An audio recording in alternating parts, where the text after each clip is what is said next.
For those that are joining through the COP platform, do remember that there is a question section. So if you have any questions that you'd like to ask the panel, do feel free to put them into the platform. I'm going to now pass over to Jill Deberg, who is the President of Trinidad and Tobago Red Cross. Welcome, Jill. Thank you for joining us. It'd be great if you could tell us more about how you feel your national and local needs are being met or not by climate finance. Good evening, distinguished panelists and participants. It's my pleasure to speak to you all at this critical conference. And I'd like to thank our co-organizers, the International Federation of the Red Cross, International Committee of the Red Cross, and Mercy Corps for convening this discussion. By now, we are all aware that we, as a global collective, are on a crash course to exceed the 1.5 target within the coming decade, the consequence of which will be especially detrimental to small island developing states. The science tells us that we are currently at around 1.2 above pre-industrial levels, and the consequences are already being felt in countries in the Caribbean, including Trinidad and Tobago. In Trinidad and Tobago, it is estimated that 23% of the country is vulnerable to severe flooding. And our National Climate Change Vulnerability and Capacity Assessment, conducted in 2019, has identified flooding as the second most priority hazard, following earthquakes. Flash flooding is not only a function of infrastructure, but also the intensity of rainfall, which has increased due to climate change. Earlier this year in August, Trinidad and Tobago experienced sudden and intense rainfall at rates exceeding 100 millimeters per hour. Within 45 minutes, we had experienced more than a month's worth of rain. This led to the bursting of riverbanks and flash flooding, which destroyed homes, killed pets, and swept away vehicles throughout the capital city, Port of Spain. The damage was so sudden and severe that government's catastrophe insurance paid out US $2.4 million to support recovery. Most concerning is that this is just the latest occurrence in a growing trend of anomalous rainfall. We have had 3 similar events in the past 4 years, 2017, 2018, and 2019. The 2018 event remains the most scarring, resulting in US $3.7 million in damage and adversely affecting over 150,000 citizens. But the anomalies do not stop there. In the last 2 years, we have seen extremes in the microclimate variation, with the southern half of Trinidad experiencing blistering heat recorded at 40 Celsius on the urban heat index, while simultaneously the north experiencing thunderstorm with hail. Can you imagine a hailstorm on a tropical island? It has happened twice in 2021.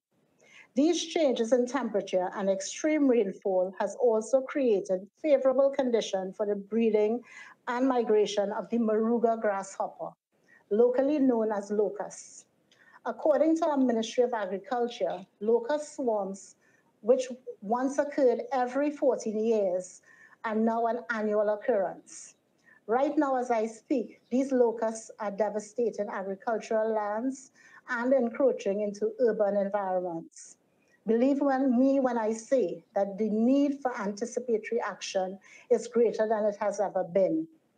All these things happen as an added layer above an already constrained national economy, struggling to recover from the COVID-19 pandemic, as most are. There's rising food insecurity, job insecurity, and at times even home insecurity.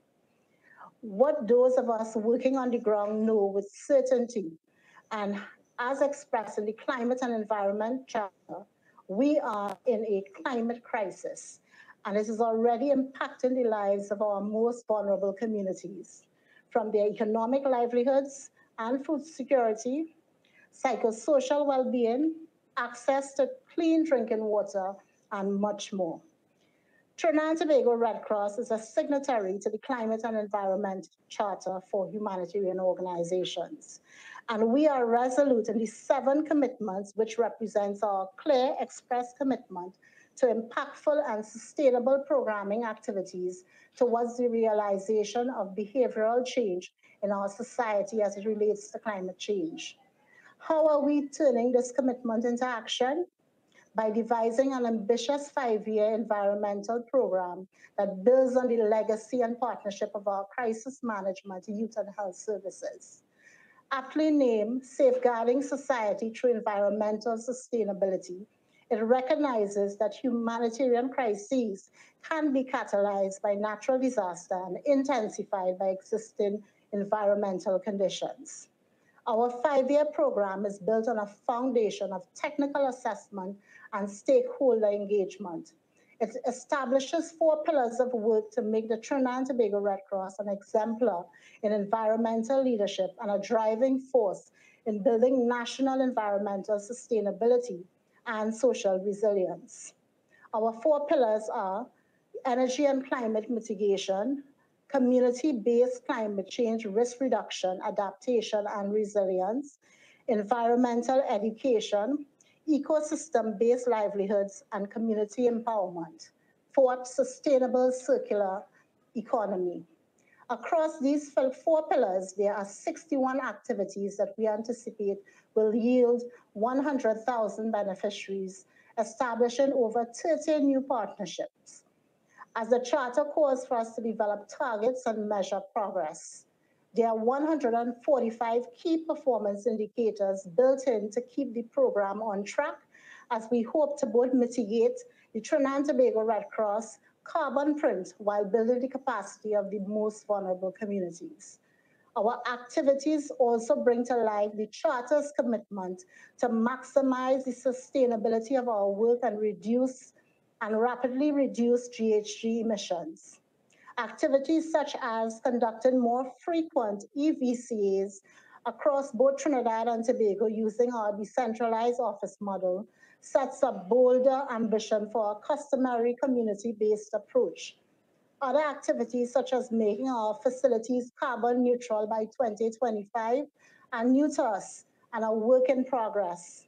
I am proud to say that earlier this year, the Trinidad and Tobago Red Cross Port of Spain office was identified as one of the 12 sites to have solar photovoltaic solar panels installed under the EU Global Climate Change Alliance Plus project, support to the implementation of Trinidad and Tobago's nationally determined contribution.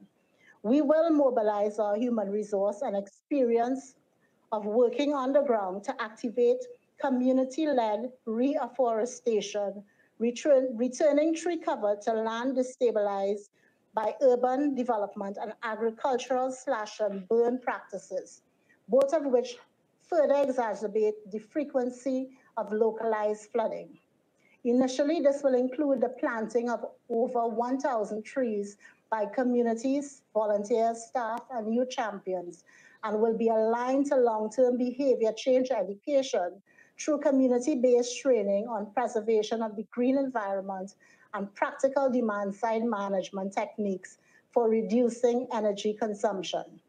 Our Garden to Kitchen initiative to support individual and community food security brought into sharper focus by the COVID-19 pandemic and erratic weather patterns is expanding further into a farm-to-shelf initiative, a trading farm and farmers market that encourages a communal return to the land on a larger scale.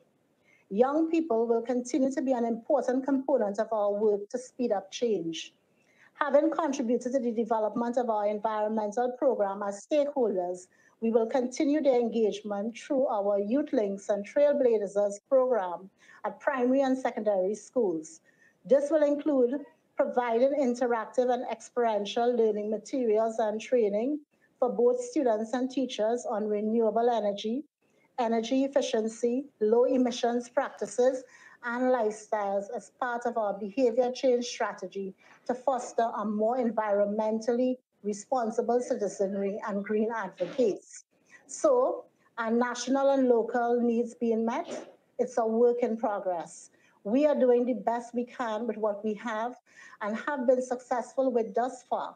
However, as national and local vulnerability and by extension need increases, the TTRCS will require more to fulfill our humanitarian mission. Our aim is to shift the TTRCS from being an organization that is reactive to environmental hazards to one that is proactive in adapting, building resilience, reducing climate change, and protecting livelihoods. By leveraging our strengths as a lightning rod for volunteerism, local and community-based action, and institutional partnerships, we will position ourselves as an exemplar on how the third sector can drive climate change action and environmental sustainability. It is an ambitious program, however, it is one we will proudly champion. The complete rollout of our climate and environmental program is expected to cost US $1.2 million over the next 5 years, a nominal amount compared to the cost of inaction or avoidance. Climate finance is a critical topic at this year's COP. We wait with bated breath for details on how Article 9 of the Paris Agreement will be realized, how US $100 billion per year will be transferred from developed countries to developing countries in dire need of adaptation financing to the tune of 50% for adaptation, especially for small island development states. The resolution of this issue would help us tremendously in meeting local needs and scaling up our adaptation and anticipatory action initiatives. Notwithstanding, the Trinidad and Tobago Red Cross will keep its heads above water, literally and figuratively, as we live the ethos, people-focused, mission-based, and community-driven. Thank you for your time and attention, and I look forward to answering your questions. Thank you. Thanks, Jill. And it's great to hear you putting the Charter into action and taking that bold ambition.